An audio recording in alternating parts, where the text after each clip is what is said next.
Hello everyone. Last weekend I did a bunch of testing on Breach in Crucible League, and the results were pretty abysmal. I'm pretty late recording and uploading this video, but better late than never. I needed a few Voidstones to finish my Atlas invitations and decided that I would just farm them myself. I'd also heard that Breach was in a pretty poor spot this season, so I wanted to see it for myself. Last season I actually really enjoyed Breach. I spec'd into Breach and Betrayal early and got pretty rich off of it. I remember repeatedly singing the praises of Breach to my friends, telling them how I just came out of a scoured tier 5 map with 80 Chayula splinters, and that was a pretty common occurrence. And then after speccing Breach this season, the first Breach I did in a chiseled and out tier 16 map dropped literally 0 splinters, and I thought, that can't be right. So I decided I would record the results of 100 maps that contained breaches. I didn't use scarabs or anything to force their breaches, I just didn't record any maps that didn't have any breaches. These were all tier 16, chiseled and alked, probably with an average of around 75% quantity on the map, and then another 22% for my Atlas tree running Fortune Favors the Brave. So in total, around 100% increased quantity. I did this on a Stormbrand Assassin. This is a pretty fast character capable of clearing breaches at a good pace. This is the tree. I spec'd almost fully into Breach. I didn't take the wheel at the top that would have given up to 28% more splinters dropped from monsters, but not from the hands. And spoiler alert, that wouldn't have been nearly enough to make a Breach worth running. I also didn't take the nodes that make breaches open faster or slower because I found the default speed to just be about right. So let's take a look at the spreadsheet. This isn't the most rigorous data. Like I said, I only tracked the maps where breaches actually spawned. I tracked how many bosses spawned in a map 2. I was planning to separate bosses that I didn't kill, but it turned out I was able to take down all of them. I originally wanted to calculate how much each boss spawn on average added to the rewards, but since I didn't track which specific bosses spawned, I didn't really have enough data for this.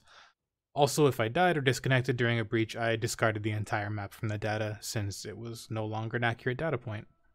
So it turned out that getting 0 splinters was in fact pretty uncommon. I think it only happened one other time.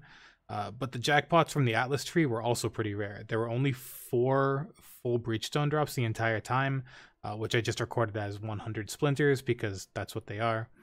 And none of them got the flawless upgrade.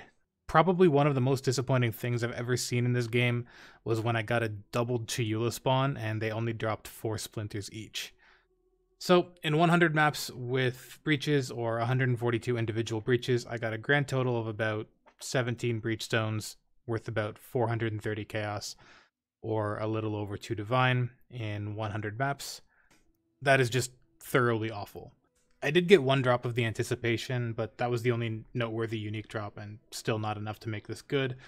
I've actually played a bit more, quite a bit more since then, so this tab is not really an accurate reflection of what I got. Imagine like +1 Chayula Breachstone and +1 Uul-Netol, I think. I used a few of these to actually finish my Atlas invitations, like I said, and then I've played more, so I might have some more here. But anyway, the point stands that this is just an awful farming strategy, so don't do it.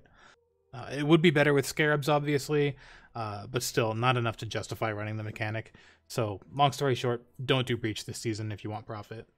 And on a similar but kind of unrelated note, after I got done with Breach, since I was already kind of specced on this side of the tree, getting the Searing Exarch stuff, I decided to try Einhar out, and I specced into pretty much fully into Einhar.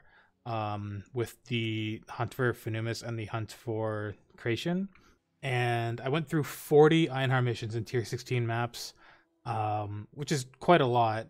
And I only got about 2 divine worth of sellable beasts, not counting the yellow beasts because I don't bother bulk selling those, but selling those would have added a bit more, but not really that much considering it was only 40 missions. I was expecting quite a bit more because I'd been hearing that the split beasts and the imprint beasts are selling really well this season, but I only got 1 split beast and 2 imprint beasts, so there wasn't a whole lot I could sell, and that was after 40 missions. Like, if I had 40 of any other master mission in this game, I could easily and reliably make 5 to 10 divine with any of them, except for Einhar.